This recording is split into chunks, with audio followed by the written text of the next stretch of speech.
Hello guys! Ayan, isi-share ko lang sa inyo yung April favorites ko. Ayan, medyo marami-rami kasi marami nag-share ng blessings nila sa akin. So, trinay ko sila isa-isa.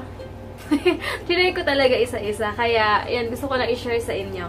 Unang-una, first time ko nagkaroon ng, ng complete na brushes na katulad na ganito.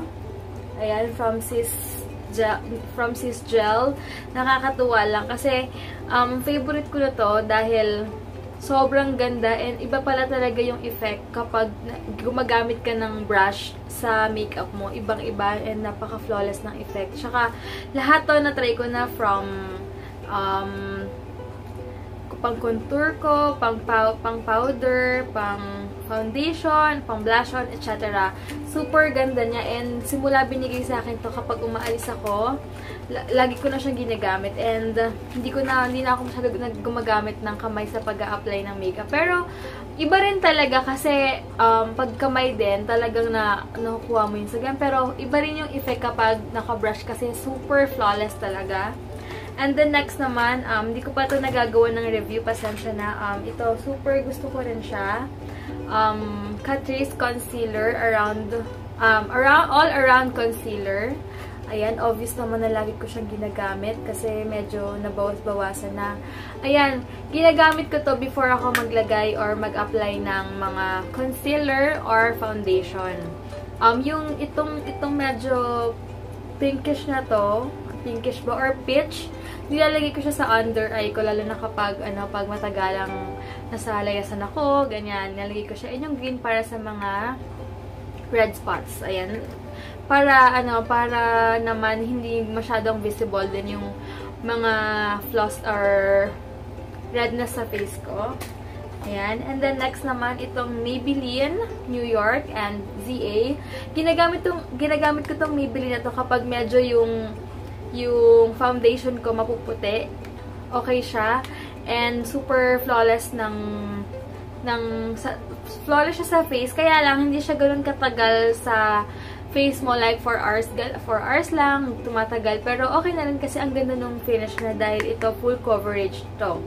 And then yung sa ZA naman, gustong-gusto ko to kasi hindi masyadong pasensya na dito kasi nag-review ako kaya medyo madumi yung kamay ko. May mga lipstick. Anyway, itong ZA na to, ginagamit ko lang siya kapag may lakad ako ng Saturday or Sunday lang kasi medyo pricey siya kapag binili mo.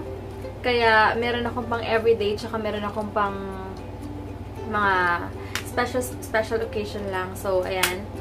Gusto ko to kasi nga una-una, ang flawless din niya. Nakaka-hide din siya ng pores kahit papano. Hindi masyadong halata yung malalaki mong pores. And ang ganda-ganda talaga ng finish. As in, promise, naka-4 na yata akong bilhin nito kasi sinusulit ko kapag 50% off. Doon lang ako bumibili. And then, pasensya na, napakadumi ng sponge ko. Hindi ko nga alam kung paano ko to lilinisin. Kahit na nilalagyan ko siya ng panglinis ng face ko or sabon or kung ano man, hindi talaga siya nawawala. Pero ang ganda rin ito, para rin siyang effect ng brush ko na for foundation. Maganda rin and unang-una super lambot niya and hindi siya madaling masira kahit na piga-pigain ko siya. Maganda siya, promise, as in. Kaya ayan, ito sa pinaka-favorite ko ngayong April. And then yung Tarte na na powder blush.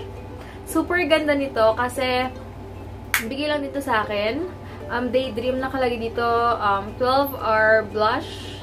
Super ganda kasi the more na tumatagal siya sa face mo, the more na nagiging pigmented talaga siya. As in, promise, no joke.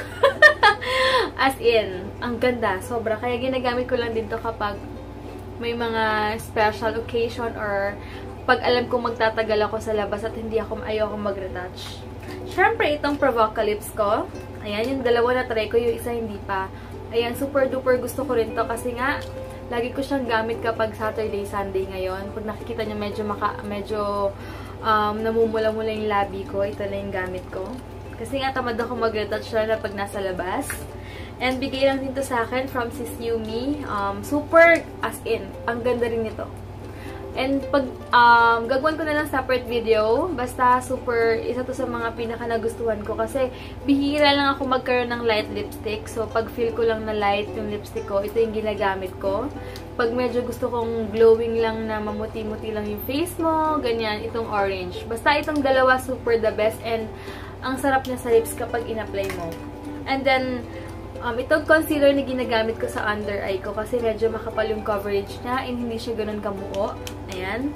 From Catrice. Ito yung binili ko last time. Ayan. Ivory yung shade ko dito. And then, syempre yung Jazzy ko. Ayan.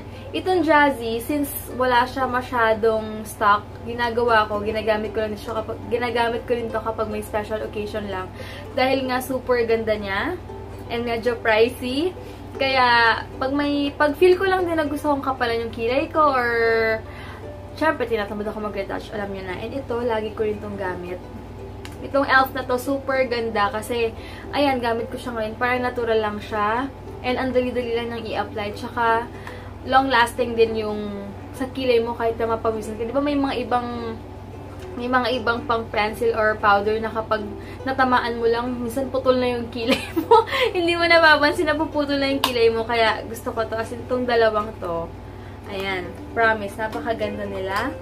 And syempre, itong Essence All About Matte. Hindi naman halatang favorite ko. Ayan. Medyo na ano na siya.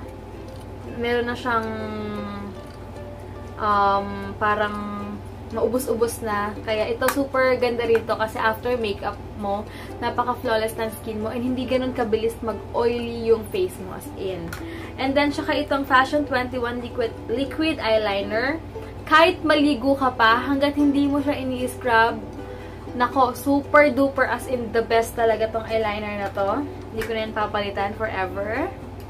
And then, itong L'Oreal na True Match Super Blendable Foundation. As in, super blendable talaga to. Kasi, the more na tumatagal siya sa face mo, kapag nagstay na siya ng ilang oras, parang yung effect ng makeup mo, parang wala lang, parang wala kang foundation, flawless lang. As in, parang pag tumatagal siya, gumaganda rin lalo. So, ayan, meron ako idea na maganda rin pala to. So, thanks to Yumi, siya nagbigay nito sa akin. As in, super the best. Kung gusto nyo lang talaga. Saka, hindi siya mabigat sa face mo. And yung effect niya, parang ang smooth lang ng face mo. Promise! And then, yung pang everyday ko lang din na blush on or pang dyan lang. Gusto ko lang, syempre, may something din naman.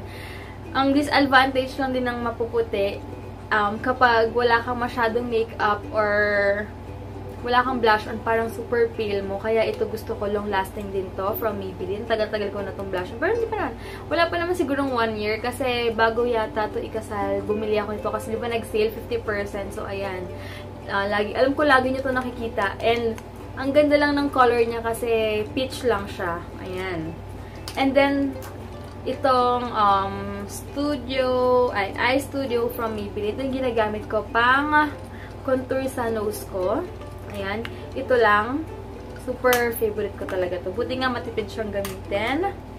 And syempre, itong Stay Matte Rimmel ko and primer. Ito na yung bago kong favorite. Ginagamit ko lang to kapag Sunday lang. Pero yung egg pour ko, ginagamit ko to kapag every Saturday na dyan lang. Kasi maganda rin naman. Pareho silang maganda as in. Ayan. Pinagkaiba lang, ito liquid. Ito para siyang, ano bang tawag dito? Halimutan ko yung tawag dito, pero alam niyo na kung anong tawag dito, guys. Ayan. O, basta yun na yun. And then, yun lang. Yun lang naman. Itong brush ko na rin to, maganda rin to pang dito lang sa kilay-kilay. Maganda yung gantong brush. Pag gusto mong i-contour yung nose mo, tapos papadaanin mo siya sa kilay mo. Ayan, super ganda. And, yung last pala, yung isa ko na gusto na pang contour, itong bigay sa akin is Ivy na palette na ito. Meron siyang white and pang contour. Super light lang na and ang ganda lang. Ayan, ito gamit ko siya ngayon. Ayan. And minsan kapag after ko mag-makeup, hindi ko ginagamit yung ganito ko. Ito yung pang finishing powder ko. Final powder, Ivory Glow, yung Nichido yung gamit ko. Yun pa rin. So, ayun lang guys. And yun yung mga favorites ko. Ngayong favorites ko. Ay, ito pala. Wait lang, last na. Ito. Super gusto ko rin to dahil ang ganda ng color niya. Kita niyo naman, nag-blend siya sa hair ko. From Etude House. Ayan, yung gamit ko sa updated brow routine ko. Ayan, super ang ganda niya. Kasi talaga nagla-light yung kilay mo. And nag-blend sa blonde or sa medyo reddish mong hair, kung anumang color ng hair mo. Basta yun. Sige guys, thank you for watching. Sana nagustuhan nyo tong April favorites ko. And kung may request kayo or kung ano man, sabihin nyo lang ako. Or kung may tanong kayo, mag-comment lang kayo. Or mag-PM lang kayo sa akin anytime sa page ko. Nasa description box naman yung mga kung saan nyo ako pwedeng makontak or kung ano man. So, yun lang guys. Thank you so much sa lahat-lahat and sa support. Maraming salamat. Sana gustuhan nyo tong simple April favorites ko. Maraming salamat.